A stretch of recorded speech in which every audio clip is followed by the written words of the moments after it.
Yeah, he's got health issues.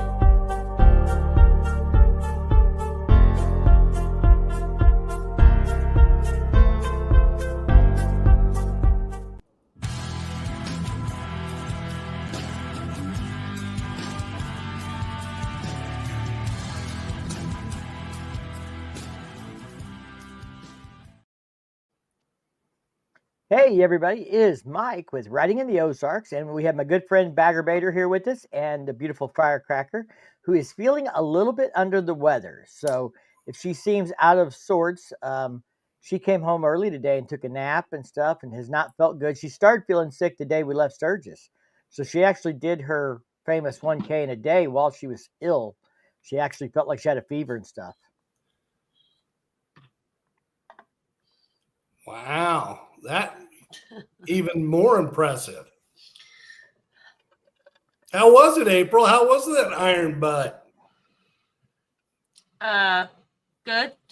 I got a little cranky at a point, but I got me a Mountain Dew since I knew I couldn't drink a whole energy drink because we're stopping quick and moving on. So got me a Mountain Dew and it gave me a little energy. I did alternate my wild ass seat cushion. I started off without it, and then our first stop I put it on, and then I'd take it on and off, and that seemed to help my tailbone some. Not that I still don't want a new seat, but this time my wrist is the thing that started bothering me most. But that's from my previous motorcycle accident. When I ride a lot, it starts to bother me. So, but Yeah. So we did it. Yeah, XAN's in the house and said good evening. Jeff from Milwaukee, William Holly. So Will's said hi. The Wagonator said good job, Firecracker, and to hey everyone. So thank you guys for joining us. Anybody else out there in the chat, shoot us a message. Let us know where you're from. We'll throw it up on the screen. But yeah, she did it, and she actually, I mean, she kind of when she was talking about wasn't sure that she was going to try and ride the whole 1,000 because it was 950 to the house. We actually ended up the route we went. We were at 960. We'd have been home at 963 or something like that. But she decided, a couple of hours before we got home that, she was going to go ahead and ride the whole 1,000. Once the sun went down and it's cooled off a little bit, she felt a little better also. And she was like, nope, I'm going to do it. I personally felt like when I got to about 750 miles, mentally I was like, okay, I got it. Yeah, I think the 700 is kind of like you either give up there or you're like, okay, I'm going on. I can do this. 700 is where she was starting to get cranky. It was 91 degrees out. Sun was out. She was like, whose idea was this? I'm like, yours. This was all your idea. New York Harley Rider said hello from Buffalo. Ryan Skid says hello. He's from Dallas Fort Worth area, originally from Springfield. So, yeah, it was funny. There's a comment in all the stuff today, but we were riding back from Sturgis, and this was on the way to Sioux Falls. So the straight stretch right across I-90 there, and we had a couple of bikes pass us that I recognized. I don't know if they recognized me, but I recognized them from speed dealers, and they were wearing their speed dealer shirts. And it was Megan and the other gentleman that was at the booth the other day, and so they passed us, and then there was a car in front of them that wouldn't get out of the left lane, and they finally went around them on the right, and they were giving them the "Hey, I love the way you drive" sign kind of thing, But so we saw them, probably 60 miles from Sioux Falls. And then about 30 miles from Sioux Falls, this Pan America rolls up on me in the left lane and then sets pace with me and looks over and waves and realizes I have no idea who it is. So then they take their visor up on their helmet so I could see them and wave again, and it was PJ from Harley Davidson. And so he was riding back toward Milwaukee with another buddy and stuff, and they'd rolled up us, and he messaged me today for my birthday and stuff. But he was like, it's so cool to kind of run into you. What are the odds with all of the variables on a long trip over a week. I didn't see him all week until the ride home. You know, it happened to catch him 30 miles outside of Sioux Falls, kind of thing. That's cool. Yeah, we took 29 south until we got to St. Joe. Will's asking about our route. Mikey from KC, congrats, Firecracker. See? And yeah, we took 29 down to St. Joe, and then we cut, I think, is it 36 across to Macon? I have no idea. I was just following you. Yeah, I think it's 36. Yeah, 36. We took that across to Macon and then cut south again. And the cut across 36 wasn't bad because it had rained.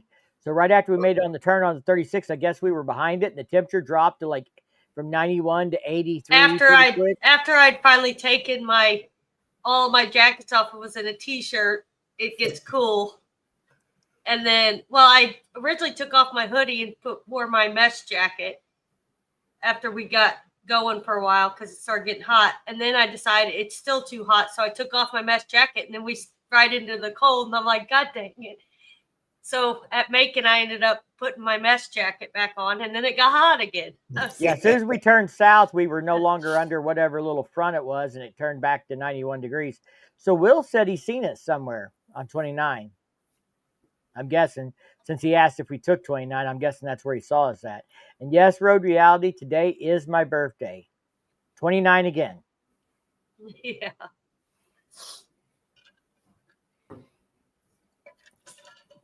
And I am having a birthday beverage, my first There one you today. go. We're not doing shots and getting crazy tonight. I got to work, and I've been gone for a week and a half, so I got a lot to catch up on. But we'll have a drink. I'm having my soda from McDonald's.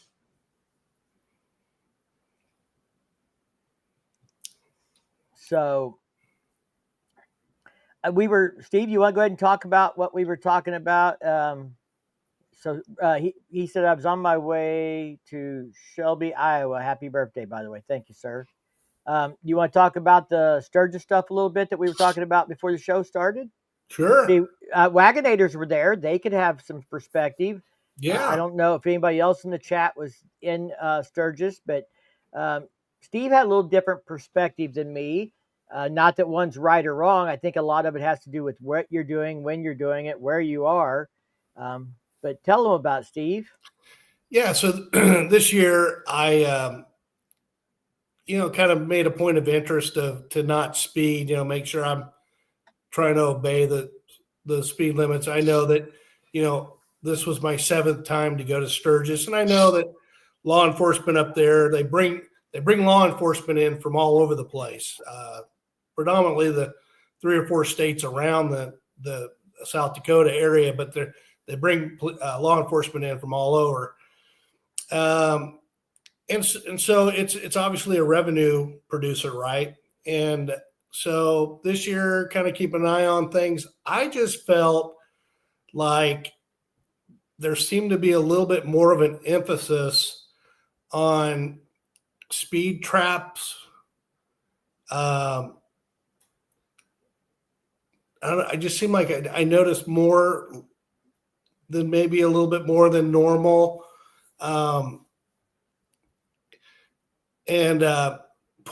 Point being is the day before I was coming home on a Monday, which was a day where I just rode by myself, which I love having one day just to ride.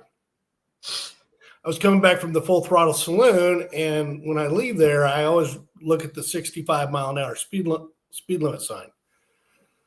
So I'm riding Gigi, which is not it's not a fast bike. It's more of a cruiser. So I'm just zipping along, and I'm doing like 60 miles an hour, and 2 troopers pass me, and I wave at them like I usually like to wave. And so then I get down kind of close to the stop sign by the Buffalo Chip, and all of a sudden I look in my rearview mirror, and one of them had turned back and flipped his cherries on. Honest, really didn't have any clue as to why he was pulling me over. I know that my turn signals and stuff they're really tiny. They're little LED lights. And I thought, well, maybe something, I had no clue. Anyway, asked me why I was speeding, and I said I didn't know I was, 65 miles an hour. And he goes, no, it's 45. So my question to anyone out there listening is, do you remember ever seeing the 45 mile an hour speed zone sign on your way back into town from the throttle? I know everybody slows down up there, and I did too. By the time he pulled me over, I was probably going 30. But I don't recall seeing, and I was trying to keep a close eye every day I rode. I was trying to keep an eye on the speed limit. I just never saw that sign, and I kind of questioned whether he was right or wrong. He did admit that he's from the eastern part of the state, and I'm thinking to myself, maybe he just assumed, didn't know, that's not his area that he's normally traveling in. But he did reduce it to like a 7 to 10 mile an hour ticket because, I think I made a pretty good case with him. And so I did get, won't affect my insurance. But anyway, that'd be the first part of what I would talk about. And then the second part would be that once he pulled me over, he's like, hey, you want to get in my squad car? And I sell insurance. So I'm dealing with people all the time with tickets, DUIs, blah, blah, blah, blah. That's a pretty good indicator that if he wants you to go sit in his car, he's putting you back there to see if he can smell alcohol on you in a confined area. And I just kind of giggled because, again, I've been sober for over 4 years. So I welcomed that deal.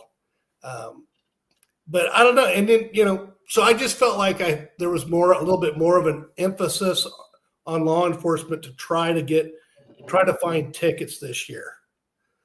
Now, Mike, I don't think you really saw much of a difference. Well, so we stayed somewhere different this year. We've always stayed in Deadwood the last couple of years that we've gone, and the cops are always heavy between Deadwood and Sturgis. That, we never speed. They're always thick there. That was the norm. So I'm used to that. We only rode that stretch of road once this year because we stayed at kickstands close to Sturgis, and they weren't as bad, but that was at 7:30 at night. We were rolling back, so it was a little later in the evening, and we were coming into Sturgis, not coming out of Sturgis late at night or anything, and it just I didn't feel like it was any worse there. Now I ran to Black Hills Harley Davidson 3 or 4 times at least during the week. One time last time we had to go pick up parts on Friday for a buddy who had some stuff break on his bike. I went there on Monday because Firecracker was interviewed, so we had to run her bike over to do a video shoot with Advan Black, and hopefully everybody gets to see that on their channel. So keep watching Advan's YouTube channel and see if you see an interview where Mrs. Firecracker gets to talk all about her purple bike. I don't think they need to watch it. Yeah. And then we went over there Sunday and Saturday. So at least 4 times I was over there for sure. I might have been. And then we rode to the airport in Rapid City on Tuesday and Wednesday to pick people up. So I rode that stretch of highway almost every single day except for Thursday. And let's see. No, Thursday's the day we ran and get the parts. So I rode that stretch of highway 5 days in a row, and they were thick as thieves on 90 between Sturgis and Rapid City, multiple times. And we made sure we stayed on the speed limit. We didn't have any problems, but, they were pretty thick. Yeah. Maybe it was maybe your experience was just that particular cop too. Because, they all have their own way they do things. Yeah. And maybe he was looking for more than some of the others, but I felt like when we rode Van Nocker Canyon, we didn't see one.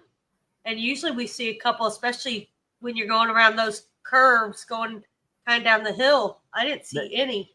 Again, we were coming in kind of late though, after 6 p.m.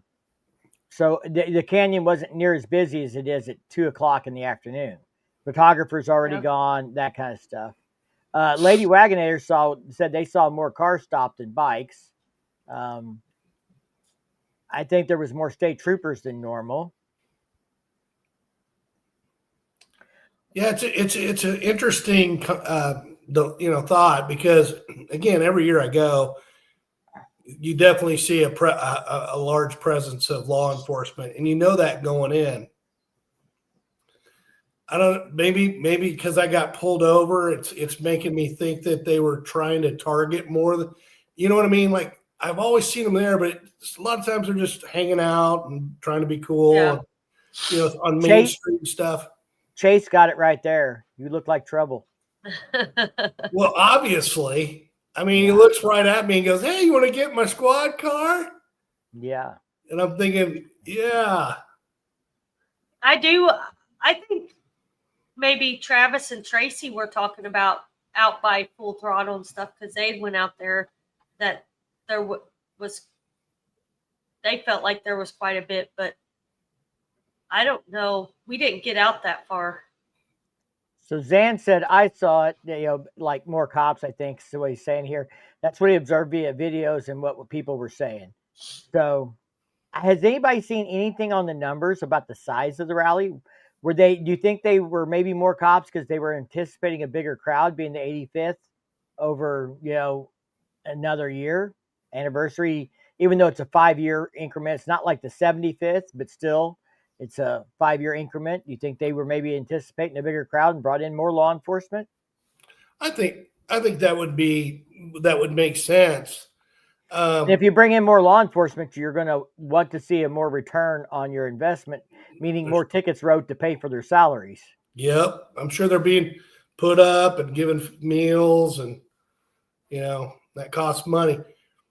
The bottom line is though, for this thing to be fun and enjoyable, you've got to keep the numbers to a certain percent, right? I mean, if word gets out that you're going up to Sturgis and you got a pretty damn good chance of getting a DUI or a ticket, that's going to keep people from wanting to go. So and I'm sure there's someone out there looking at the numbers, trying to.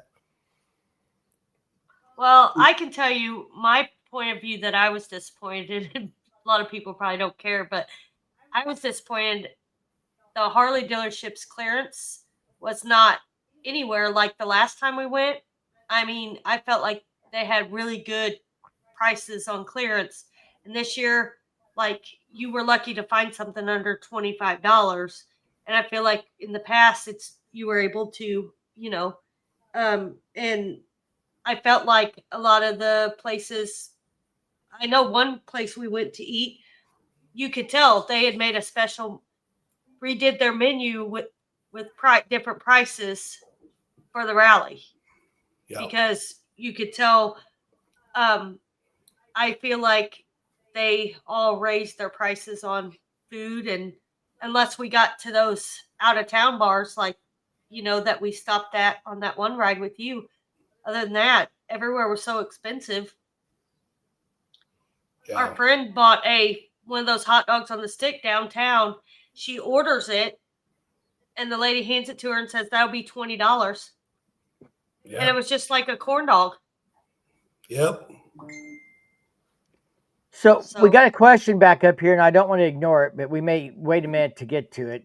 He wanted to know if there was any chatter about the new CEO, and I didn't see really any chatter at Sturgis. I don't think anybody there was paying attention besides me, So, I mean, I had a conversation with a few people about it just to see if they were paying attention, and they didn't know. They hadn't heard, and they didn't seem to care. And I think, do you hear that noise? A car just went by. I heard like that a big loud. like that. Okay, is it one It of our was neighbors humming. with the shitty exhaust? Yeah. That's what comes through your mic. I was like, sound like a whale making noise in the background. Yeah. Somebody beat your whale in the driveway. What's up? But So I there's think final vehicle counts on the Sturgis.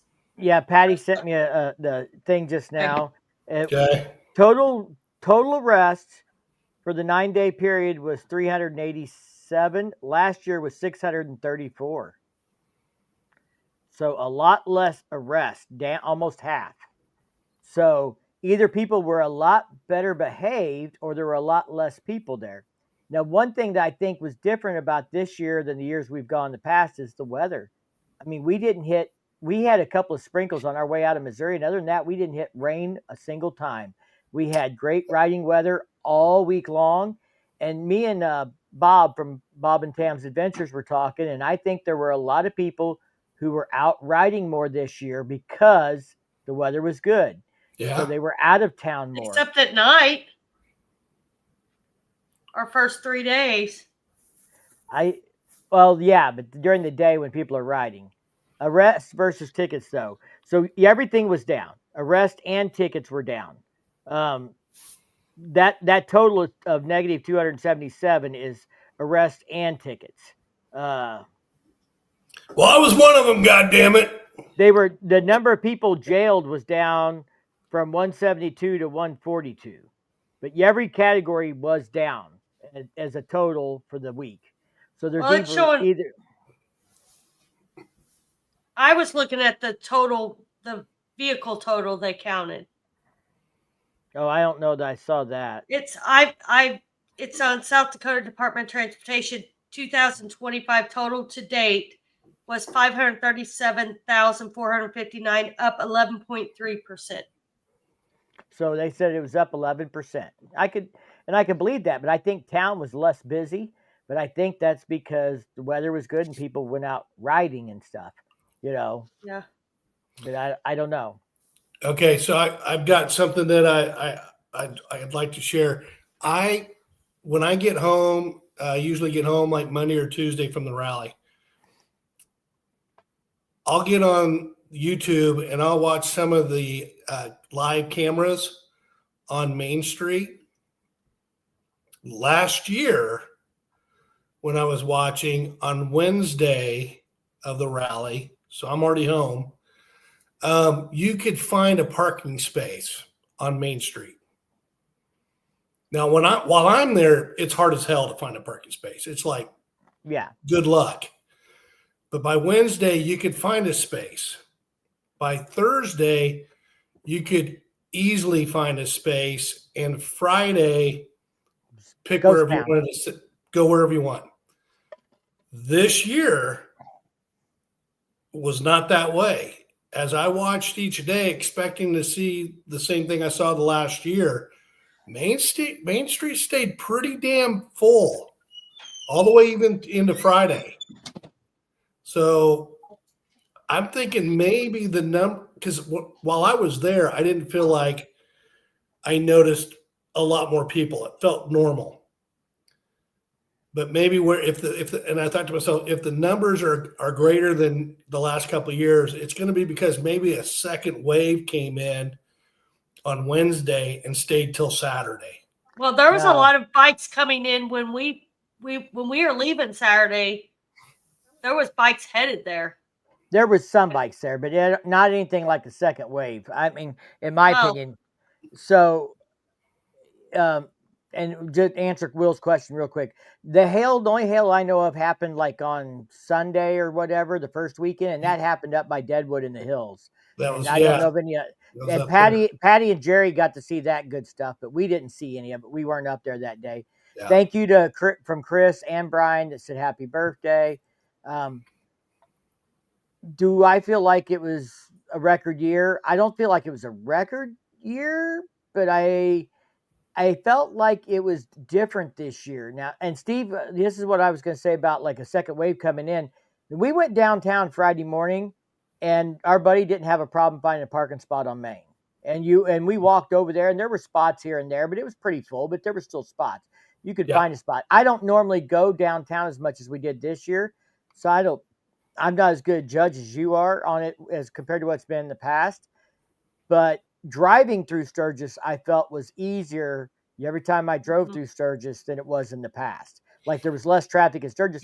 And that's why I think people were out riding more.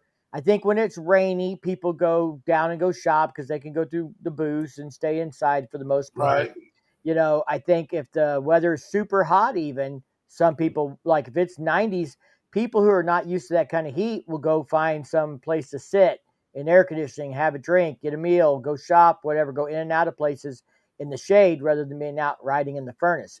riding in the 90s is normal for us, but there's a lot of people who are not up north that are not used to that. They get caught Right. out riding in the 90s and they're dying. Yeah. Now the Iron Horse also has a live cam, so it shows you Lizelle. Now Wednesday on Lizelle, it reminded me of years past. Um, it wasn't very busy. The thing that you saw probably more than almost as many motorcycles was the trailers leaving town. But Lizelle was not near as busy as it was while we were there. You know, that first weekend of the rally, it was noticeably less.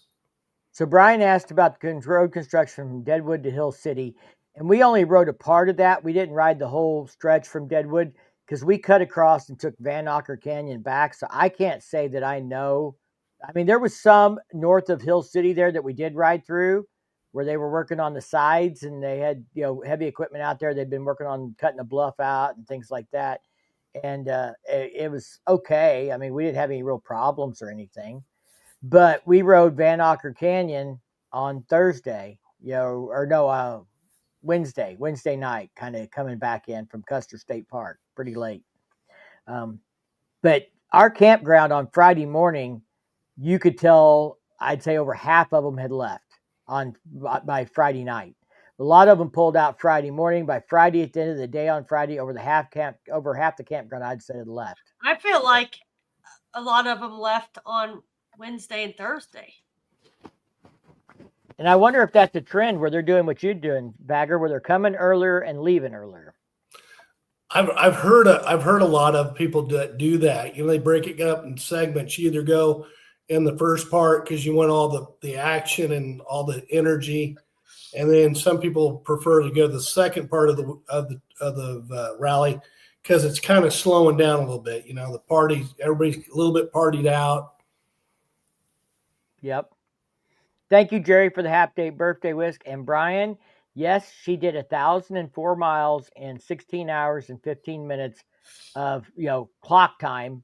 That's not that's not how many hours the bike took. That's our total trip time from start to finish was 16 hours and 15 minutes for 1,004 miles. And she did it. And we'll have a video out on it. Cool. And Brian said, awesome. I don't know how good the video will be. I recorded clips. I'm going to go back. I mean, I only recorded like talking head stuff at the gas stations because I don't moto vlog. But I may go back and do some voiceover and just talk about things as some of the B-rolls rolling and try and help people understand why we did it and how she did it. And also talk about like this exact question. How did she feel afterwards? The only thing, her butt hurt her off and on a little bit going through it. And we're looking at a better seat. But her shoulder and her wrist, I asked her what hurt the most, and it was her wrist.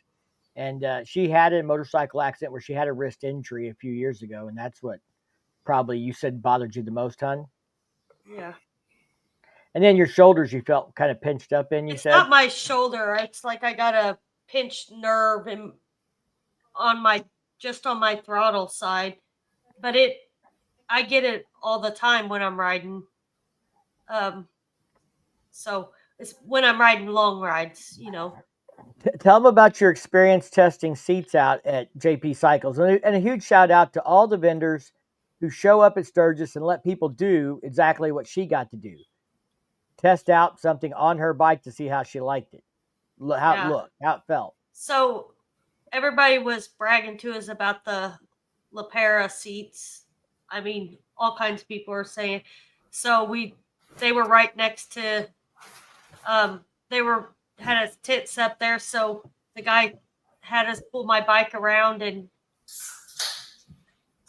put the different seats on my bike. And there was the last one, which was the Maverick.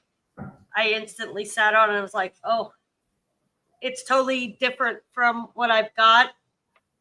It's a little more cushiony and it's not as pretty as my seat now, but I can get the purple stitching. But it was nice to be able to go and sit on different ones. It'd be even nicer if you were able to take them and ride on them for, a little while. But and some of those you can do with dealerships, but I don't know of a demo set up with LaPera. But so Brian has another question for you. Do you have a backrest or a pack to make a backrest? No. Now my big bag that I normally travel with, it's a square one. I didn't take it this time because it pushes me forward on my bike because it sits where my butt usually. So I didn't take it because I wanted to be more comfortable. But Mike gave me a round one. But once I put my jacket, when I took my hoodie off and stuffed it in the whatever you call that bungee cord in it, I had a little bit, but I don't have a backrest that I use or anything. Zan wants to know if you have a crap buster on your throttle. And I'm assuming what he's talking about is like the little place you rest your wrist on. Yeah. And she does it because she has cruise control. Yeah, and I have started using my cruise control quite a bit, but on our the last part of our ride, we were not on like highway where I could really use it in areas with traffic and stuff. So that's when it really started getting to me. Cramp buster. Yeah. So, I mean, I guess that's something we could look into, but no, she doesn't have anything, but she does have cruise. And I usually don't have that, but doing the 1,000 miles towards the end is when it really started. But that's when we were doing stopping in, having to get on different highways and then getting into Jeff City. And then we're, but.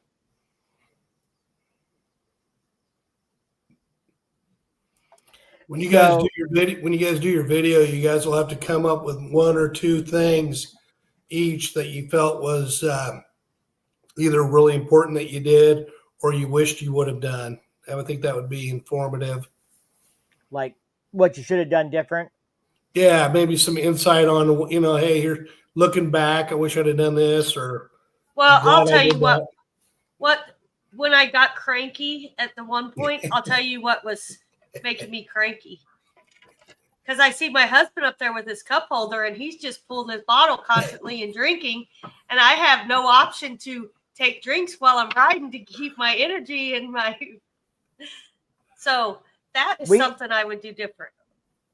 So, and we did have a cup holder on it before and I never used it because we did it for Sturgis the last time and we took it off because I was like, I'm not going to use it for, but when I'm going on a long ride like that, it would be nice to have it so I could.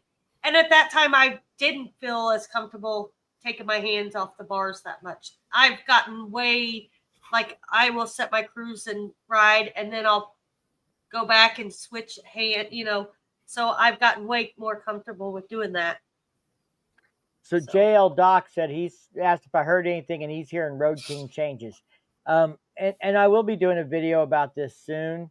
I think we're going to see changes for the Trike and the Road King because they are the only ones left on essentially the old engine platform. They've got, there's no reason to not upgrade the Trikes at this point. And after essentially we're going to be 3 years, if they don't, people are going to probably hold on a Trike. We're at the point that the Trike buyers are holding on Trikes, waiting for the changes. If you don't want the changes, buy one now or buy one a couple years old with low miles and be happy with that. So, I think you're going to see upgrades to the Road King and to the Trikes. I think the Trikes will get the new fairings and the new instrumentation. The Road King, I think, will get a new motor, and I think it should get the 117 center cooled. Sturgis is a prime example, though. I rode that bike for 1,000 miles, and the temperature never got over 220 degrees. And no, we're not in stop and go traffic, but even in Sturgis, like stop and go traffic, it didn't get too hot. It's definitely noticeable over my twin cam. So that's cool. It runs cooler. It definitely does. Jeff said, happy birthday. Thank you very much. They'll be in Mountain View this weekend. Me and the guys, the Perry Mason Project, will be playing the square from 6:30 to 8 at the rally. Love listening, guys. Well, thank you, and I hope you guys have a good turnout. We have an anniversary party this weekend and stuff, so and after being gone, we're going to be staying home and getting some stuff done. Brian said, get a big ass cup holder. And maybe what we need to do is get you a cup holder and you test, like just going out on the interstate for 20 miles and you test taking a drink out of it, without a lot of traffic around, just me and you, and see if you get a little more comfortable. Like I had a specific water bottle with the top that does not the flip. She likes the flip, but I like the one that pulls up. So I can pull it up and I can shut it with one hand. So I can reach up there and use my thumb and do that and open it, take a drink, put it back in there, and press down on it once it's in the cup holder and close it. And I don't have overspray or anything else. My cup got thrown away, so on the way home I had to make do with the regular bottle. So then I'm twisting the top off with one hand, taking a drink, putting it back in, and sloshing around and blowing on me and all that. So I think part of it's maybe having the right kind of bottle that you're, what I would do is pour whatever I was drinking into that empty bottle, and I use that same style water bottle the whole time.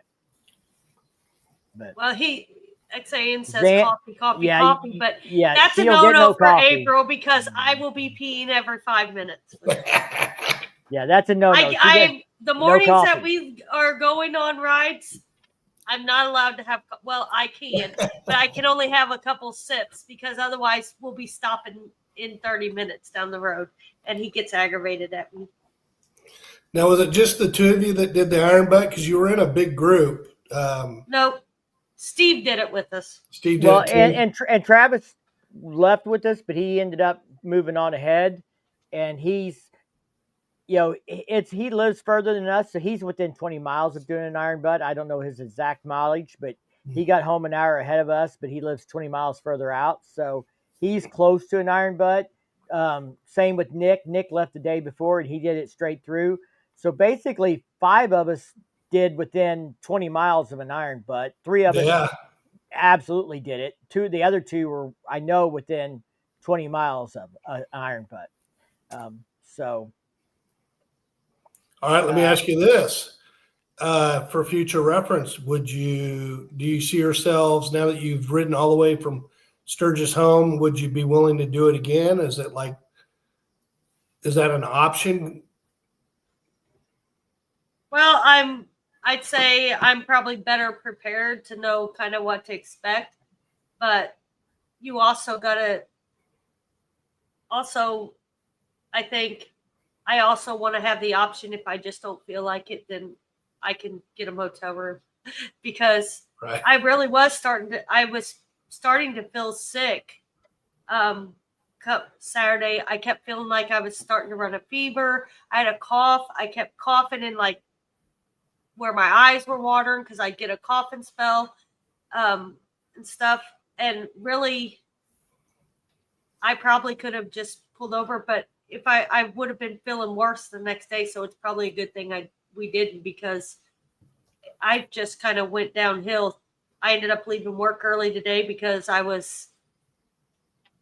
we were slow anyways, but I just felt like crap. I've been taking Dayquil, NyQuil, and Mike says I've been sawing logs like crazy at night because I've just not felt good. So Brian said something about long straws take sips with full face helmet. We didn't have to worry about that. We both wore open face 3/4, which also means we got wind burn and sunburn. So I have raccoon eyes, but that's okay. The Road King did drop $2,000. That was before Sturgis. I think that helped differentiate the price from the Street Glide. So that's a good move.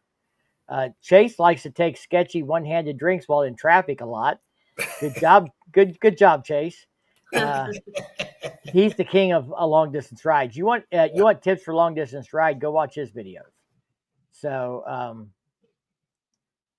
April did take some Tylenol or ibuprofen part of the way through. I did not, just because I wanted to. This is my first iron butt. I mean, I've never really worried about doing one because I knew I could. Didn't feel like I had something to prove.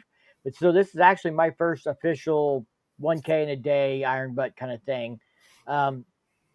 So I could say if I was doing it again, I would probably take maybe a Tylenol or an aspirin.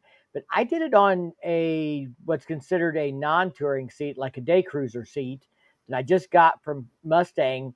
And we took my Sundowner with us because I had to ride a passenger part of the week for the wedding party. And I like the Mustang Day Cruiser seat more than I did the Sundowner.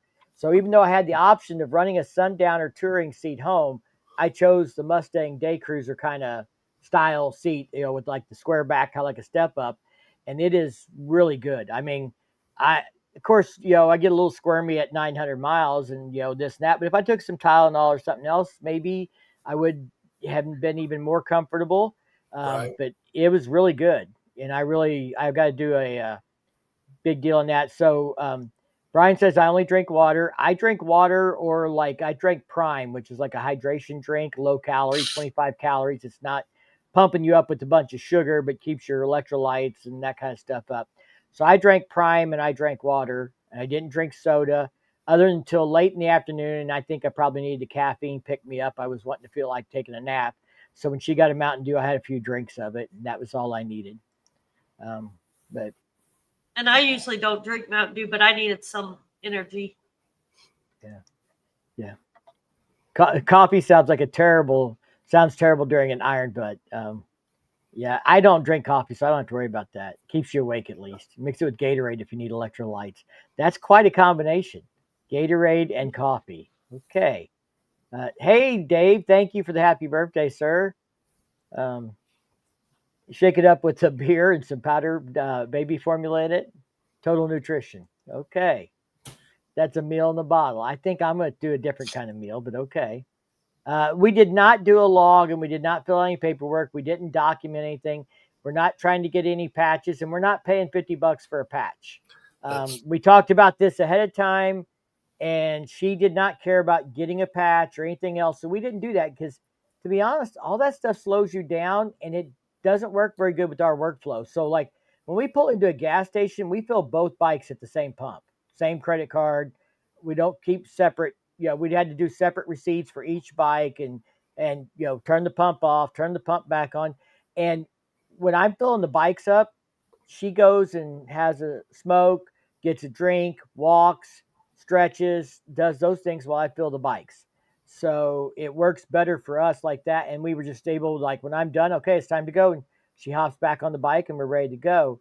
The not to dog anybody doing it for a patch or anything else. I'm not saying you shouldn't. I'm just saying we weren't interested in that. We didn't care about that. So we didn't have to slow down for that aspect of it. Yeah.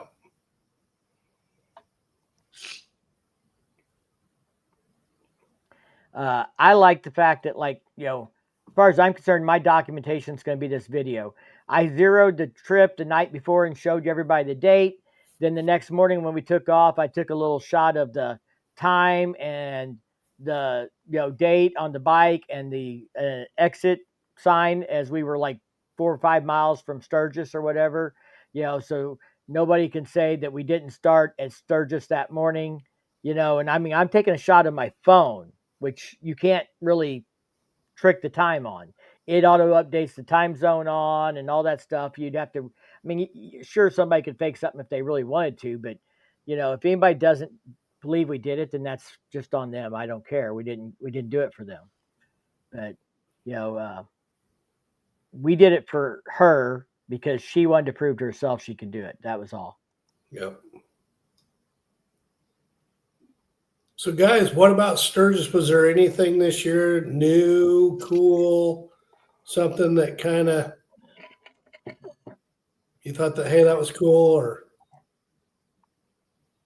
I probably the biggest thing. I mean, the wedding, and I didn't do a video on it or anything else. We were in the wedding. It's their wedding, but there were some cool things about the wedding. It was on a 5,000 acre ranch just south of the Spearfish exit there, that big bottom. When you come off exit 17, that's like 2 or 3 miles long across there. That's where the wedding was at. They had buffalo. April fed We got the to go buffalo. out and feed I didn't get to feed the buffalo. I was in the back seat. They were all hogging it. But they took us out and everybody else, and we got to, the girls fed the buffalo and stuff. It was cool. Hey, there was something I was read on there. Hi, Mike.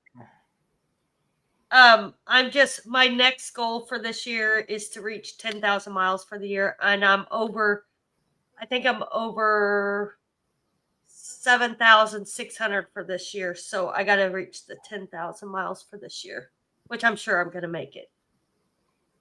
But that's my other goal for this year. If we have to go do an iron butt, she's going to make it. But if we have to do that, we're going to wait till it's a little cooler. Yeah. Yes. But yeah, so the belly flop contest Michael's talking about here was over at Steel Pony. April didn't go to that, but I went over to Steel Pony for the Ricky Bongo belly flop contest pool party thing and hung out with Monkey and Desiree and Mrs. Monkey, and El Buffalo was there. And I met Michael and a couple of other people who watched the channel. Michael's, I believe, if I am correct, is from the Houston, Texas area. I'll make sure I'm hoping I'm getting that right. I talked to another guy that was from Texas, so I'm hoping I'm not getting who was from where confused. But I believe Michael, him and his wife are both retired, if I'm the right guy. And I enjoy cigars while I ride too. We all know stogies and coffee go together well. So, did you record with the HD app? I did not, because mine is supposed to, when it's plugged into the bike, it connects it to Bluetooth, so it automatically knows and starts recording. But it's not very good, because I've told this to someone at Harley that it misses things. It skips segments and stuff. And mine actually cut out 300 miles. I only recorded 700 of the 1,000 with it auto recording. So I should have started with the HD app. Firecracker did start it with the HD app, but the HD app had less miles than the odometer did by just like 5. No, 3 miles. I just looked up. It was 3 miles less because I was like, I'm showing we need to. And he said, I cleared my app thing. And he said, my Harley app cut out things. So how many miles do you have for the Let's Ride Challenge? I had 1,000 miles on the bike at the beginning of the year. So probably 1,500 when the Let's Ride Challenge started, maybe 2,000. I am over 10,000 now, but I haven't gone in and got it read. But I will be over 8,000 for the Let's Ride Challenge when I get it read next time. Yeah, I don't know what I'm at for it because it's been a while.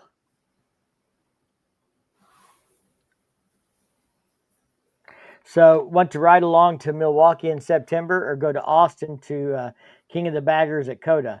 I think what we have left planned, and we kind of put this out there, it's what we wanted to do. Of course, we'll do Bike Fest here in Missouri. That won't be a lot of miles. We're going to go to Eureka for the Dice Run Labor Day weekend. I don't know if you're coming, Steve, but we'll be down there for that. And then Bike Fest, then Bikes, Blues, and Barbecue. And the weekend we do Bikes, Blues, and Barbecue, we're going to do and we have not got like anything out on social media about this. It'll start coming out after Sturgis got back, we were told. But she is going to be leading a ride out of Renegade on Saturday of Bikes, Blues, and Barbecue for breast cancer awareness. So that's what we'll be doing on Saturday. Then on Sunday, we're going to run our happy asses up to St. Louis for the Rat Run. So we'll put 500 miles on, or well over, for the BBB weekend. And then we're looking at doing Born Free Texas still. That'd be a nice way to cap off the year. Yep. GPS and wheel sensors are usually off a couple of percent. Yeah, my phone, I didn't track like with GPS and the phone because the phone's supposed to auto record. So I ended up being, no good for me that way. I set my odometer. My odometer said 1,004. That's going to be close enough for me. I mean, if I'm off a couple of miles. It's not enough that we couldn't do it. It's just we didn't do it because we didn't think we had to. Tank asked if they're turned on. Great chat. Was there many trikes at Sturgis? I would say there was a few. We definitely saw a few there. And we've got a friend who just picked up a trike when he got home from Sturgis. He looked at one there, and a local dealer, a Renegade, was able to make him a better deal on one they already had with less miles, just like the one he was looking at. So he came home from Sturgis and went to Renegade and bought a trike. Nice. he's having some health issues and neuropathy, and they felt that was probably the best thing they could do to keep him moving on, in the wind for now. Yep. How do odometers compare? We did a 500 mile in 12 hours and having it range from 427 to 497 on 10 bikes. And I've heard that some of that depends on how fast you're going. Like the speedometer is more accurate at 60 or 70 mile an hour, and that they get less accurate at 100 mile an hour. And your odometer is going to be based off of your speedometer, I think. I think it's all going to calculate the same way. So if it starts getting off when you're running faster, then it's going to be off for your odometer as well. But we only averaged a speed of 73. We were rarely running over 80. So ours should have been pretty close. But, I don't know. She didn't set her trip on her bike before we left. She was using the app and I was using the odometer. And I thought I would have the app as a backup, but Harley Davidson's app failed me. Whoops. Yeah. Yeah, Michael said I was right. His wife is retired, but he is still working. Okay. Yep. So maybe my bike reads 80 at 75 on the GPS. It adds up over a bunch of miles. Yeah, I mean, but I know from our house to Sturgis is like by the map, the way we go is 953 miles. So I know we're within a few miles, you know. And like I said, since we weren't doing it for anything other than ourselves, it didn't really matter. Whether she did 1,004 or she did 998, as far as I'm concerned, she did 1K in a day. If she'd have needed to go an extra 5 miles, she could have. It's not about did she, it's like could she? And she proved to herself that she could. Yeah, I still had energy to unload my bike, unlike I thought. Said I was going to come home, park my bike, and just come in and crash. But I actually unloaded it and took time to do that. So, Steve, since a few people have asked about some of the Harley stuff, maybe we'll touch on that real quick. The new CEO, have you seen some of the Facebook posts about him and what Maverick Harley Davidson in Texas has had to say about him? I've read, I know that he was the CEO at Pizza Hut and Top Golf. Yes. So people are expecting them to serve pizza and have bike simulators at the dealership any day now. Yeah, I hate to he looks like a pussy. I want a Harley guy. I want a tough, You want a Willie G. Now, here's a story for you, though. Bill Davidson told us that they all wore suits at Harley Davidson to work every day up until they started selling motor clothes. And then it became okay to wear the clothes that Harley Davidson sells. So then they could wear t-shirts and stuff, but they had to wear Harley Davidson motor clothes. They couldn't wear something else if they were not wearing like a suit and tie, formal dress kind of stuff. So, we have this perception of the Harley guys being, Willie G and what you've thought of for the last 40 years. But if you look at all the pictures of the old Harley assembly and the founders, they're all in full suits and all the pictures and everything else. So looks don't mean as much to me. I care about performance and what he can do. And I'll be honest, was a little skeptical when I first looked at Top Golf's performance for the last 5 years. Not the greatest when you look at stock, but maybe it wasn't the greatest because he made the right decision and not the decision that stockholders wanted. I mean, I think there are times that Harley Davidson should not do stuff that they do that I think is maybe to appease stockholders when they shouldn't appease stockholders. And if the price of stock goes down, I don't care what's it do for the consumer. Stock prices don't always reflect good decisions for the consumer or for the company. They reflect how the analysts perceive the decision for the investors. Harley Davidson, announces a new bike that's going to make a ton of money, stock goes up. Well, that's not great for the consumer because they announced that they're making a ton of money per model. Yeah. So I don't correlate stock entirely with making the right decisions. I'm going to give this guy a chance.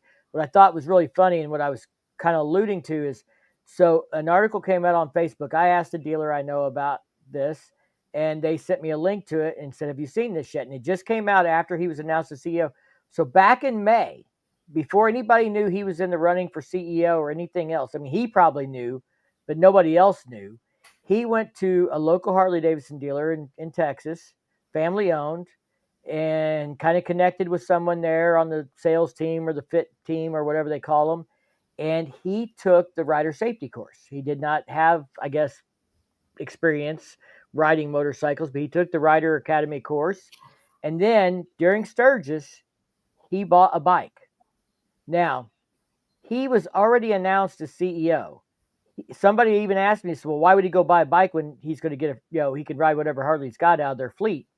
Well, that's a good question. Why would he go buy a motorcycle from a dealership if he didn't have to? Well, the obvious answer is he wanted to see how the experience was. Right. So this guy, before he got the job, started taking an interest in the dealerships, started making a relationship with the dealership, started looking at the product, looking at the experience, and then went through the experience once he knew he got the job, just at his own expense, just to see what the consumer goes through. And Yeah. so I think if nothing else, that shows a level of interest in trying to understand the business and the consumers and the dealers, and getting a perspective on something that he obviously probably doesn't have experience with. So he's trying to get it on his own. He's not paid by Harley Davidson yet. He's still working for Top Golf till October 1st, to help them with the transition. So, he chose to do this to prepare himself for the role he's going to take. And I think that says a lot. I think that's a good attribute. Shows some true caring about this. So he's spending his own money. He's not just putting it off 30 days or whatever, where it's, part of the bonus package. Yeah. So here's my assignment, homework assignment for you. Since this is your world, Pizza Hut, Top Golf, both haven't done real well. So here they are. They're in, Harley Davidson's in a tough bind right now. So there's something that this guy, they think he's bringing. I want to know, I want to learn what is this thing that he has that they think will be able to help Harley Davidson pull out of their doldrums. Well, and I think one of the things they commented on that really made difference to me is brands. They use the word brands, and what they're talking about is the lifestyle branding of Harley Davidson and knowing how to handle brands. Top Golf, and Callaway Golf, I'm sure, are very protective of their brand. They're well known. They're the top of their respective fields, even if they're not profitable. I mean, who do you know besides maybe Titleist and Ping that's got a bigger name in golf than Top Golf or Callaway? Yeah. So he has experience with a brand that has a valuable reputation, because not all brands have a valuable reputation. True. Or an iconic history, or past that they have to withhold, or that people are specifically loyal. You don't think golfers are loyal to a particular brand of golf ball? I mean, I don't drive nothing but this. That's that kind of stuff. Absolutely goes on. So I think he has some aspects maybe from that kind of thing about understanding brand management. So be interesting to see how that stuff plays out and how he can bring that in. I've heard, and I don't know, I've not corroborated this with anybody, but I've heard that he takes the job on October 1st. During the business calls, they said that the dealers would see the new Sprint in October. I've already heard that he's having dealers come in the first week of October, first week he's on the job, to meet with dealers and stuff. So I don't know if there was already a dealer meeting scheduled to see the Sprint, or how this was, or to meet the new CEO or what. But I think it'll be really interesting. We'll hear a lot more after that. I think we're going to see a lot of jokes about golf and pizza, and that's okay. You know, Michael asked, "What was your fuel mileage when running 75 to 80?" On my new bike, I am with a stage one. I average 44. I mean, there's days with at slower speeds I get up to 50, but I averaged 44 mile an hour on the trip, or 44 miles per gallon, I think, on the trip home. Firecracker averages better than me, but she has a smaller tank, but she actually gets more miles per gallon. And she doesn't weigh as much. Well, that's absolutely true. Yeah, stockholder price reflects shareholder confidence in the company. Um, yeah, it doesn't necessarily mean the company's doing the right thing or wrong thing or anything else. And stock prices after watching Harley for 5 years fluctuates based on what the freaking analyst perceives to be the response to whatever the business call is. Oh, this is good. This is bad. Oh, Harley Davidson's selling off part of the financial arm. Is that good or bad? And how they write their article and their, you know, recommendation whether to buy or sell dictates what happens to the stock, not the actual decision or the results of, but the perception of how it's going to do or perform. No doubt.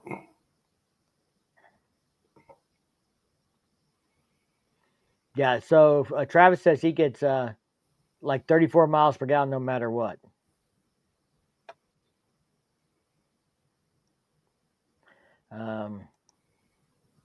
If that is true, that is good that he wants to see what the customer experience is like. Yeah. And, you know, again, CEO's job is to generate shareholder value in a public company. The CEO of Walmart doesn't use tampons, but he's in charge of selling them. You know. Yep. It's all about profit and loss. I think, you know, I'm going to try and be open-minded. And I've worked with CEOs and CFOs. You know, I mean, I've like reported to a CEO for 8 years. I was in a position where I pretty much reported to the CEO. So I've got some experience, and I had different CEOs I reported to over time. I mean, I was at one job where we went through 4 CEOs in 6 years. You know, and so there's all kinds of different CEOs with different kinds of perspectives, and some are really good at listening to the people around them and then making the decisions based off the experts around them. You know, finance guy says we got this much capital. The IT guy says we need to spend this much money on infrastructure. The sales guy says I need to spend this much money on marketing. You know, and then he has to decide how to balance the three demands. You know, and so a CEO's job isn't necessarily to sell motorcycles, but maybe it's to know which motorcycles to invest in R&D in, you know, and to understand and listen to the people that are talking to him and make, you know, decisions based off that are in the best interest. Maybe we don't have enough capital that we can do R&D and everything right now. So we're going to do R&D on this motorcycle concept for 2 years, 3 years to try and get something in place. And then we'll work on the other one, you know. There's a lot of people who don't think Harley needs an entry-level bike. They think it makes no sense for Harley to try and compete with Honda in the 300, 400 cc. And then some people are saying they need something small for new riders to ride when they come out of the riding academy, or they're going to go buy a Honda and they're never coming back to Harley. So there's a lot of opinion on that, and I don't know if there's strong data that says anybody's right or wrong.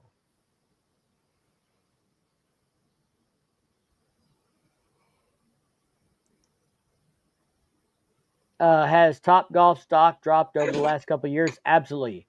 Wasn't it crazy for a while? And now it's history, and people don't go to the range like Top Golf as much. Yeah, I don't know. I don't play golf, but it's definitely dropped in the last 4 years. But that doesn't mean it's his fault. That was my point. It's not a guarantee that that's his, you know, a reflection on him. Motorcycle sales have been down. Is that because the CEO is unpopular with Harley Davidson, or is it because the economy is bad and COVID drove the cost of supplies up and things like that? You know, what other external factors really played into that besides the fact that he has not done a great job in the press? A lot of variables. You okay there, Firecracker? Yep, I'm getting ready to get off of here. So Road Reality is getting 44 miles per gallon. My 24 has only 2,400 miles on it, but I'm averaging like 37 miles per gallon. I averaged 40 probably at that point, but it got better the more it got broke in. When I hit 5,000 miles, I got, riding a back road to go see JS, I got 50 miles to the gallon. So I think some of it's how you ride, where you ride, once the motor's broke in more. But yeah, I mean, I think my mileage has improved after 5,000 miles significantly. So hopefully she'll get better as she gets older, or at least for a period of time.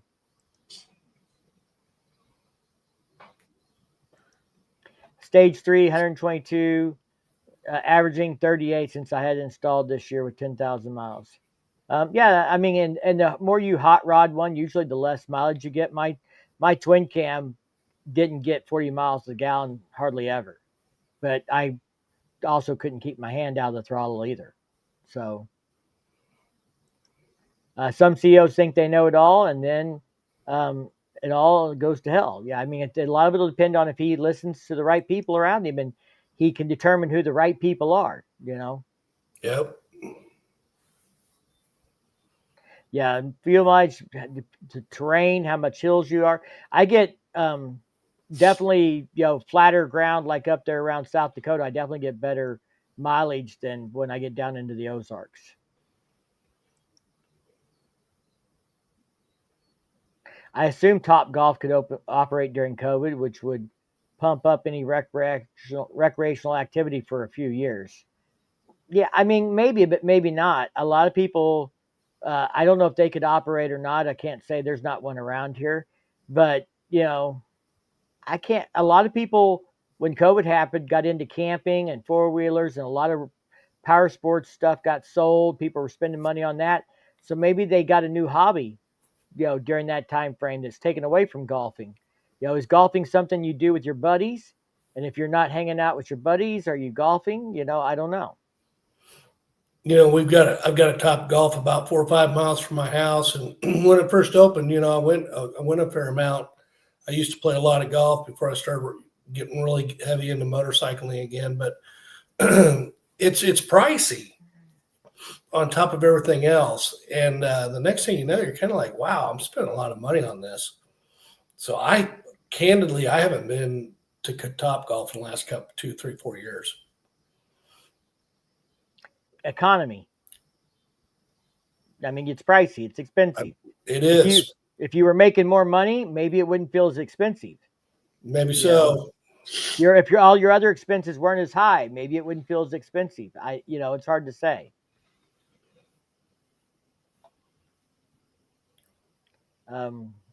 Less expensive bike, or push the certified pre-owned as an alternative and do the price you pay if you upgrade in a year like they did with the old Sportster. I definitely think that had a point that really resonated with a lot of people. Buy a Sportster, trade in a year, get your money back. I don't know what they're going to do. Maybe they'll do that with the Sprint as a beginner bike to get people into the industry. Buy a Sprint, ride it for a year to learn to ride, and then trade it in and get your money back. I have stage 1 on my Softail, and for some reason my mileage kind of stinks. Maybe have somebody else look at the tune on it or something. Some guys tune them a little lighter at the interstate speeds, like from 65 to 85 in top gear, to get better fuel economy. Some guys don't tune it that way. They tune straight pure horsepower. So it could be something to do with your tune.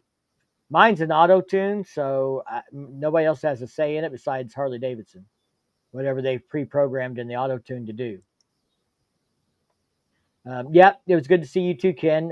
Firecracker didn't show up, so she didn't get to see you. Hey, if I could, hey, Lone Cowboy, I watched your recent video. Looks like you had a little come to Jesus with yourself on your way home, and that was pretty a powerful video that you put out. And hope you're in a good spot. I'm sure you are. I'm sure that ride helped.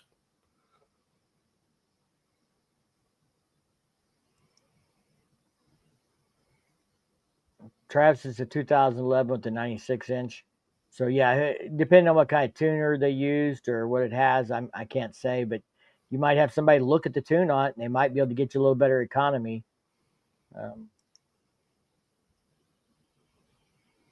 Yeah, miles per gallon is condition dependent: hot, cold, speed, wind direction. If you're following a semi or fighting a semi, fighting the headwinds, we always get worse gas mileage going to Sturgis than coming home because you're riding 350 miles straight into the wind up that valley. I mean, you know, we camped in that valley this year, and that's something else. The wind comes off that thing and rolls down that interstate like you wouldn't believe at night. Oh, really? Oh yeah, I ripped the awning off the camper. Yeah, and we realized now why all the other campers didn't have their awnings out. Because it tears them up. Like she had to have somebody come repair it while we were there. Yeah. But after that, we got to look at it, and nobody puts an awning out on the campers at the campground. And then we figured out why, the hard way. Maybe they would be something they should tell people. It's like, hey, don't put your awning out, as a new person coming to a campground, some suggestions. Yeah, that would have been nice, right? Yeah. Hey, what'd you get? We did, some people might know, we did a little pub crawl. What'd you guys think of that? And it was a nice ride. Everybody, when we went back to our campground, was talking about how that was just a really nice ride, relaxing, fun, and they really enjoyed it. Wasn't like, you do the rides there, and you got to worry about other riders and stuff like that. But the ride we did, there was other riders, but it was just kind of a fun, relaxing where we all got to hang out. Everybody in our group really enjoyed it that went. Did you watch my little video on it? I did. It's got 3,000 views. It's not one of my biggest, but definitely not doing bad. It's in my typical range. So gotten some few comments on it and stuff, but I think it's good. And I think I wanted to show people a different side of Sturgis outside of Sturgis. Yep. That's important. Not everything is, we're going to talk about what Will just brought up here in a second, but everything's not that. Like the Twins and the Hells Angels thing. Everything's not people getting arrested. Everything's not people getting their bikes towed. That's a very small percentage. We go back and look at these arrest things on the report that she sent me. We're talking less than 300 out of 600,000 people roughly there.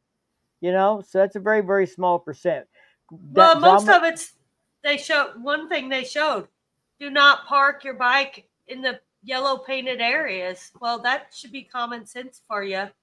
And this was out in the middle of a thing where it wasn't even barricaded off, and there was a bike getting towed because they parked where it's marked for you not to be parking, So the pub crawl video was kind of also to show people that you don't have to go to Sturgis and spend $10 a drink and spend all day in a campground or a downtown bar that's not owned by locals. Only one bar in downtown Sturgis, I think, is owned by a local now. Everybody else is owned from somebody else. No, the Loud American, they said, was locally owned. Oh, really? Maybe there's another one, but like out of the big bars, somebody told me that the Loud American is locally owned. Okay. But we have Gas Monkey and Iron Horse and all these other places that are not locally owned. One-Eyed Jacks. Yeah. So that's fine, but I wanted to show people like. You can go there. When I go to see the vendors, I don't spend a bunch of money. Not that there's anything wrong with getting suspension put on your bike. We had a friend buy suspension while she was there, and they shipped her old shocks home to her.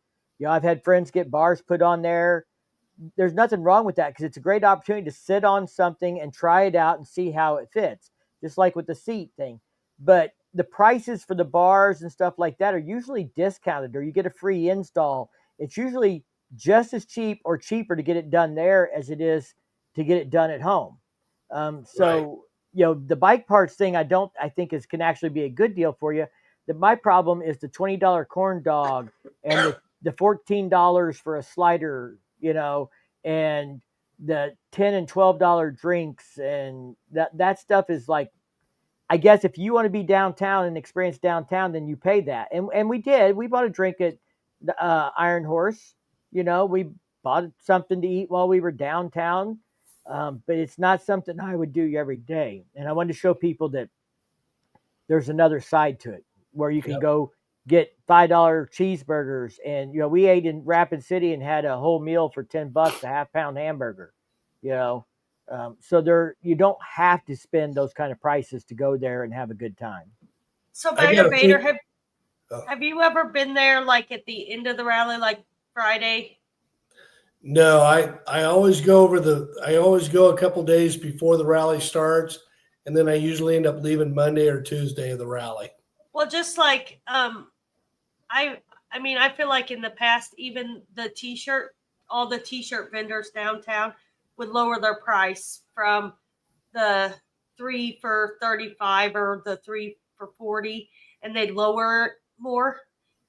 Friday when we went down there, they hadn't even lowered those. Like they were all the same price, and I always thought that they by Friday lowered them, and then Saturday they really lowered them. But maybe I'm wrong on that.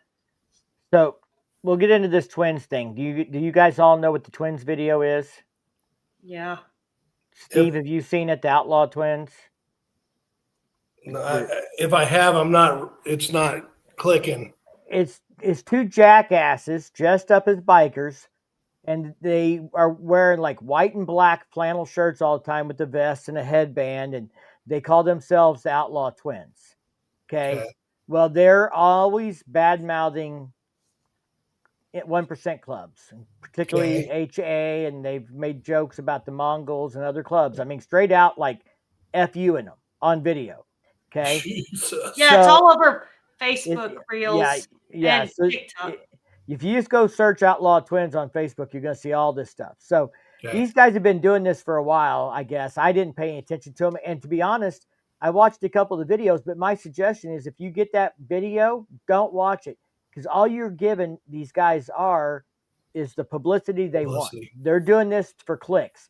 Or some people think they're feds. I don't think they're feds, but if they are, they're dumb because even if they're a fed, they can still disappear. When they first were doing it, they weren't like, they were saying stuff about 1% clubs and stuff like that. But then I don't feel that they called them out. And now all of a sudden they are just calling out all these clubs. And I mean, it's been one after another. And they were recorded in Sturgis. I think it was in Sturgis. It was in Sturgis or Deadwood or somewhere in town. But I think it was in Sturgis because it looked like there was the HA support shop in the background. But it was somewhere during the Sturgis rally in Sturgis or one of those little towns. But they are flipping off the Hells Angels and yelling at them from down the street. And the Hells Angels start coming toward them, and they go into a shop. And the videos all report that they went in the shop and they called the police. And then like 8 cops come over and escorted them to safety. And that was the last anybody saw of them at the rally. And they've even put this own video on their page that somebody else created of them. So don't tell me that they're not all about the clicks and all about the money. And the more we watch them and the more we click on them, the more we're giving them fuel to do exactly what they're doing. Yeah, but they're going to be lucky if they don't. Somebody's going to find them, and it's not going to be lucky then. No, that's like walking into a den of lions with meat hanging off your shoulders. I mean, that's just stupid. Well, my thing is, I don't care if it's HA or anybody else. If you're getting on YouTube and saying "F you," you're no good, you're a bunch of bums, or you're this or that, somebody's going to smack you in your mouth, and you're going to deserve it. Do more than that, probably, if the right guys get involved. Well, yeah, but I mean, no matter who it was, if you want to get online and you want to talk shit, you better be ready to back it up, and you should. Otherwise, you should shut your mouth. These guys are doing it for clicks, and somebody's going to get them.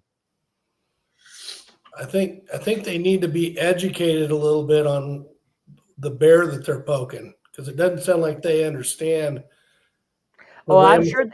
I think they understand very well, but I think they're seeing dollar signs. Ain't gonna help you when you're 6 feet under. Yeah. So Chase said he'd rather eat a can of Spam and baked beans than pay $18 for a burger. That's the way I read that. Will asked, "Why do you go those days?" I think he's talking to you, Steve. Why do you go early and leave early? So even though I don't party like I used to, I still love the energy of the first weekend. I've watched a ton of stuff on the second half of the rally, and it's very clear to me that the real energy and excitement of the rally is those first 3-4 days, while everybody still has a little piss and vinegar in them. And so being a social type person, that's what I kind of gravitate to. Is that damn car again? Yep. I'm going to find that fucker and we're going to have a little chat. If his exhaust is loud enough to come through the mic inside the house, you know, they drive a little car that is, I'm sure, not legal, like no exhaust kind of thing on it, up and down this road, because there's a Dollar General they can run to without having to go through town and get arrested. So we're gonna have some chat. So, Mike, you should tell him your story about Ralph. So I should tell him about meeting Ralph. Ralph. So we picked up a lady at the airport that was in the wedding party. I've met her once before. Steve, you've met her. She was at Cycle Showcase, one of the bride's friends. She flew in for the wedding. So they'd asked already, and we'd already agreed that she could ride on the back of my bike because April rides her own, and we know her, and everybody was good with that. And we pick her up, and we went from Rapid City Airport out through Custer State Park and did the wildlife loop, and come back up to Hill City and had lunch. And she had a couple drinks there, and I don't know if that had anything to do with it or not. Wasn't this the day that Bonnie was with us too? Right, which is the day we did the wildlife. We picked Linda up on Tuesday, so we picked. Right. Well, we picked up Bonnie. We picked up Bonnie on Wednesday at the airport, but that's the day we did Ralph. Yeah. Was there. Okay. Ralph flew in on Tuesday, and we did. But this is our second day on the bike. We go to the airport to pick somebody else up, do the wildlife loop, and we go back up through Hill City, stopped and had lunch, ate there, had a few drinks or whatever. She's riding on the back. I guess she had a few drinks. I wasn't keeping track. They were doing their thing and I was doing mine. But we left Hill City and we went up the road and turned right and cut over to south of Nemo and came up Van Auker Canyon. Okay. We got through Nemo okay, but we got to the stretch between Nemo and Sturgis, and you're switchbacks. She says, I'm not feeling good. That's my favorite road, so that's why we had to ride it. Yeah. She said, I'm not feeling good. I think I'm going to get sick. I don't think my stomach can take it. I said, okay, well, there's no shoulder to really park on without being risky. I mean, there's a foot of pavement, and then you're in the dirt on the side of a mountain.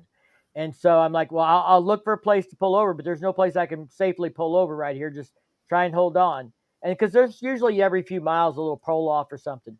Right. We get a mile down the road. She's like, I really don't think I can wait. I'm like, okay. I start slowing down, telling everybody to go around.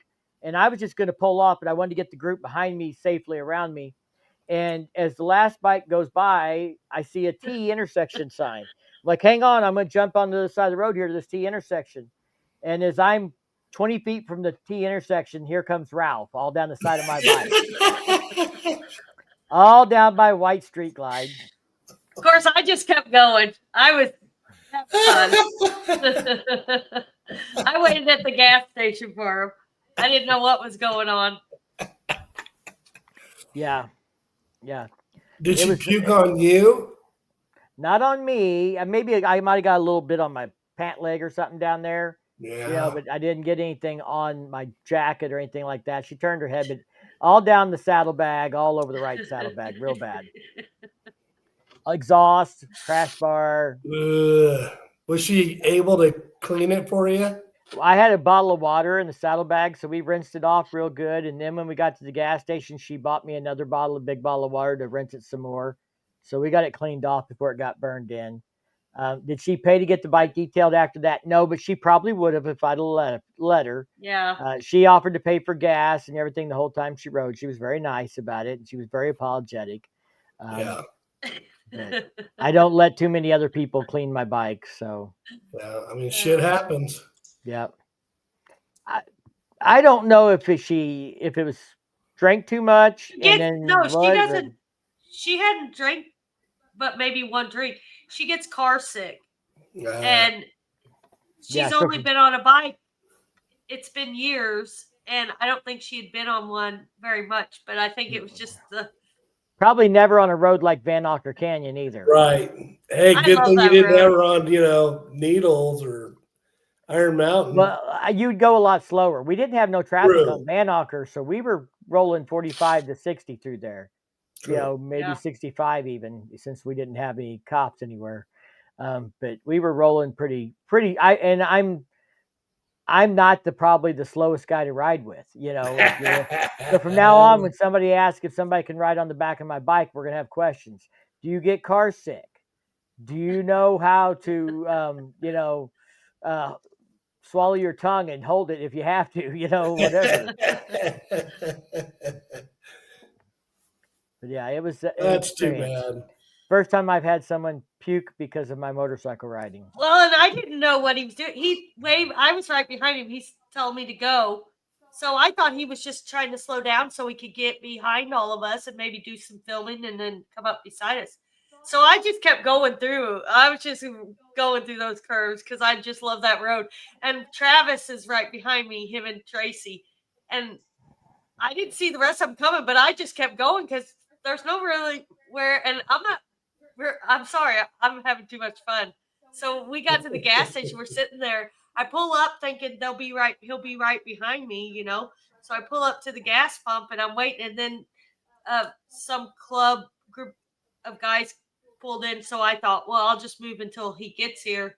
And Travis and them were sitting there. And so we sat there for a little bit. And I kept thinking, maybe we should have stopped. I don't, he was waving to go on. So, but then finally they showed up and I heard the story. So I thought it was kind of funny.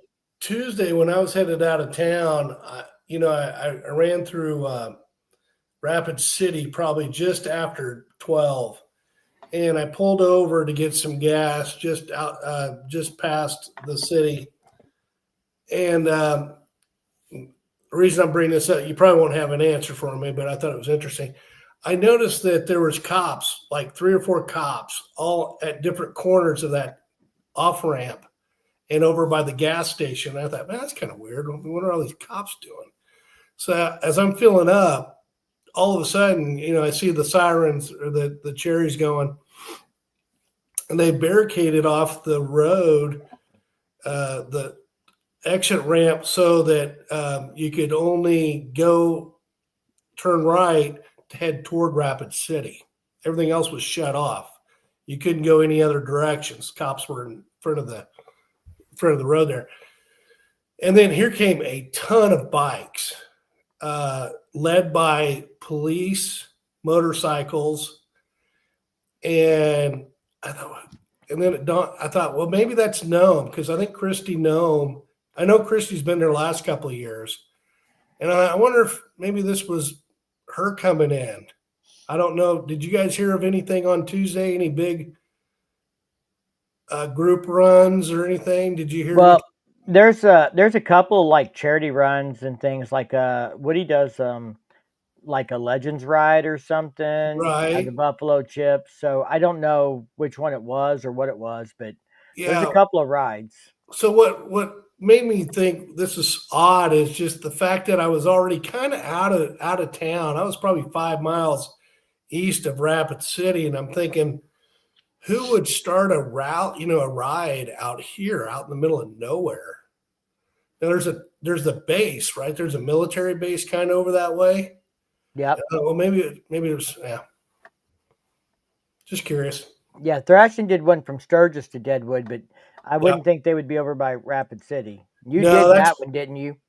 Yeah, Tuesday. I stuck around Tuesday. my hotel's right across the street from where Thrashing was going to have their event there in Deadwood. So I stuck around for it.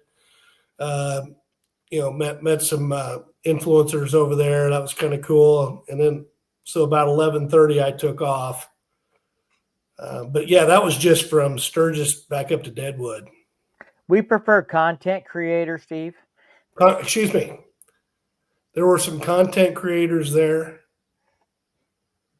Okay, I've got something that's kind of running through my head. Let me run it. I'll tell you. So Saturday night, I see riding in the, or excuse me, I see the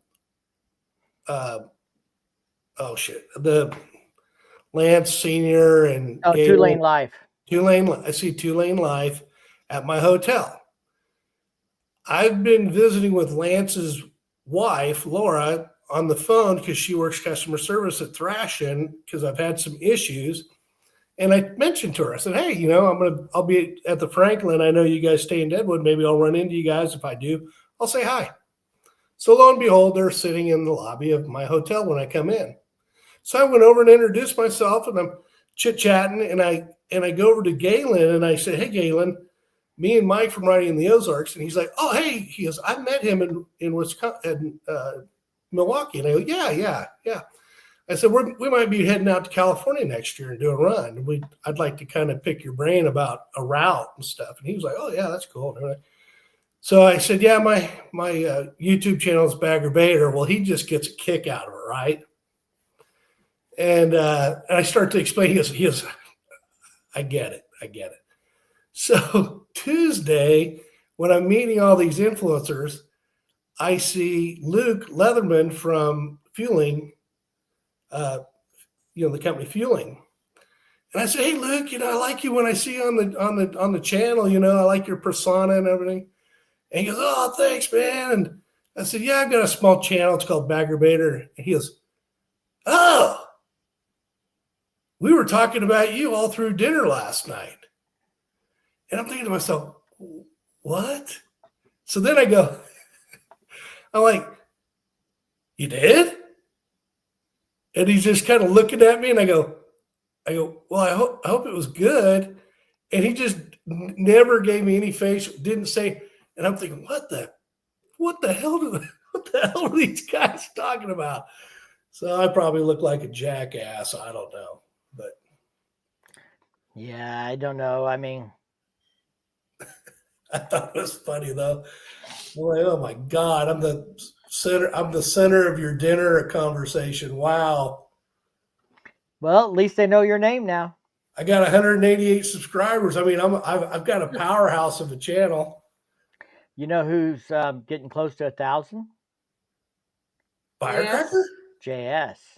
Hey, JS has been putting out some good content. He just had the famous Wagonators on his show this last week. Yes, he did.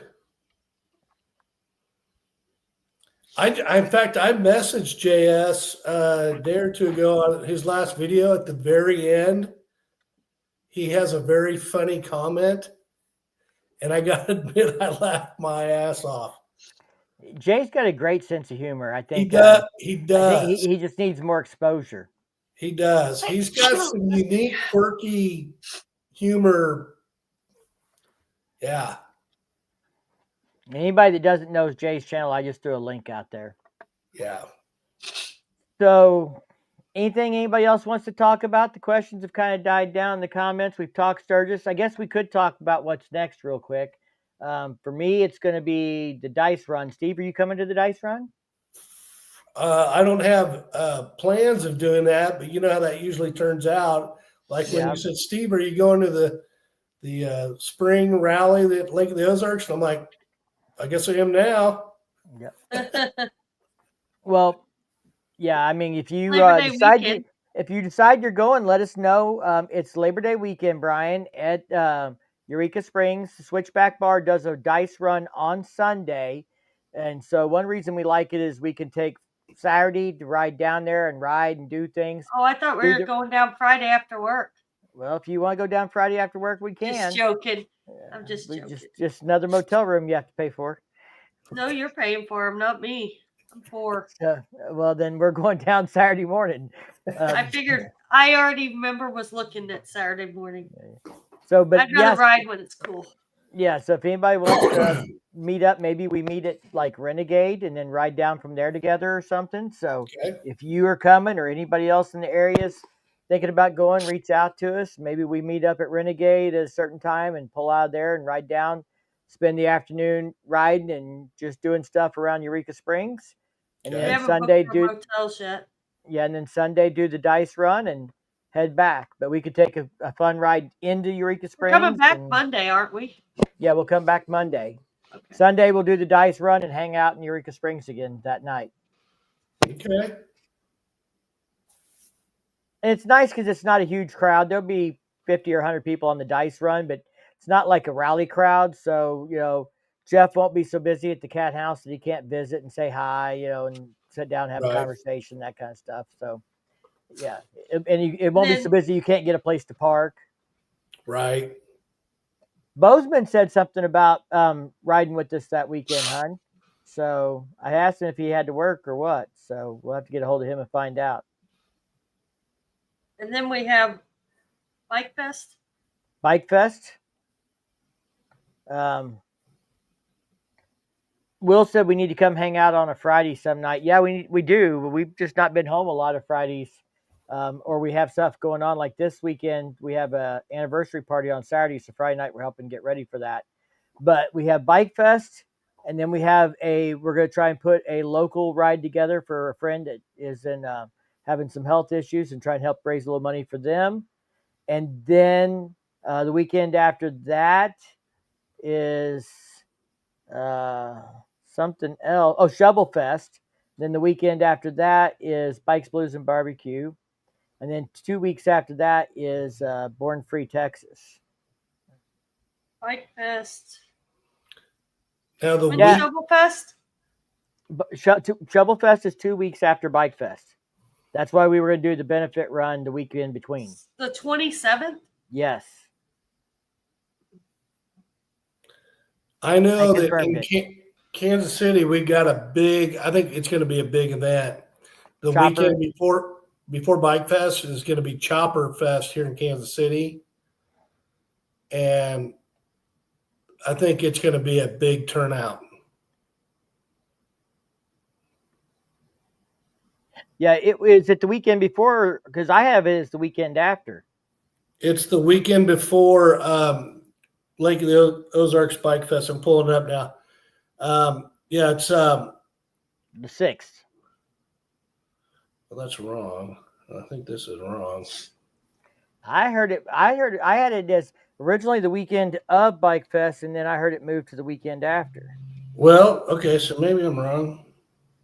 The September 20th. Yeah, that's what I have down too. So weekend after. Yep. My bad. What is the weekend after? It's David Mann's Chopper Fest. I've been lucky to meet Jackie, his widow, David Mann's widow, several times. In fact, she's been to my home a couple of times, and I've bought some stuff from her. She's a super nice lady, but doesn't have a lot of capital to do a lot. And so the guy that bought that magazine has reached out to her, and she's like, I can't get out to California for the event in Ventura. So he said, like, I'll bring it to you guys. So I think this is going to be a big event every year.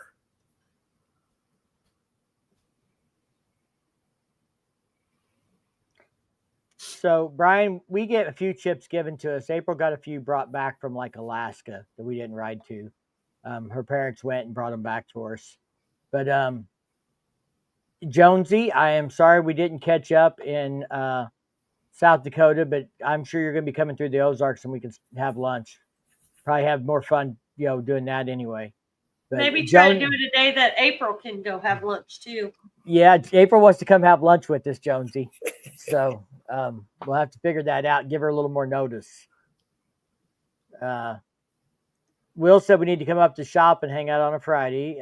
Jonathan said, happy birthday. Thank you, sir. Brian's leaving out Wednesday after Labor Day and coming back Tuesday the following week, and then he's headed to Austin on the 12th of September.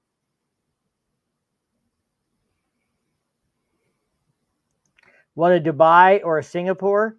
I'm not as much into collecting them as Firecracker is, so I'll let her answer that. I mean, I'll take any coins or poker chips I get because I'm gonna have a table made out of them. She wants to have them put like table coffee made. tables. And so I'll have put a big one, over. coffee table, and then some smaller ones. My friend said he could do it for me. Put epoxy over them so you can see the coins through that. Yeah. That'd be the tabletop. All right. Well, I think we've killed an hour and 40 minutes shooting the shit, celebrating my birthday. Thank you, everybody. Cheers. I am empty. Hey, Jonesy said he's coming through on the 25th of August. That's a Monday. Okay. So you're going to have to take a long lunch. Yep. I'll make sure I am not out of town, that I stay in town the 25th. I don't know if that came out, but that's Birthday Party by the Beatles. Oh. All right, I'm getting off here because I'm going to put Jonesy meat for lunch on the 25th. You're going to meet Rala so I can... We'll have to talk. Jonesy text me later. We'll see where we can meet at. Rala might be a little far out of his way, but we might have to compromise, and you might have to come to St. James and him come to St. James. Well, that's fine. If I know ahead of time, I can just tell him I got a doctor's appointment or I need to take a long lunch. Yeah, tell him you got a doctor's appointment on YouTube. Everybody hears otherwise. All I got to do is tell him I'm taking a longer lunch. Tell him you got an errand to run. You have to go see a long lost Uncle Jonesy.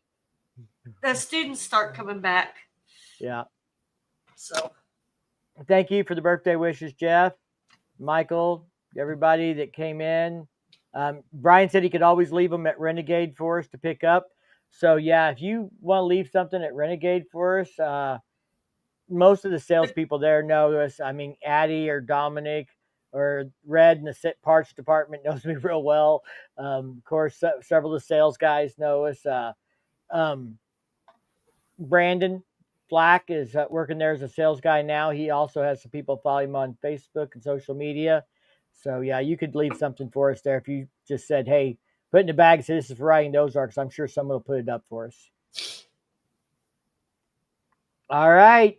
Well, good night, everybody. Thanks for tuning in. Appreciate your time and celebrating my birthday with me. Until we do it again in a couple weeks. Peace.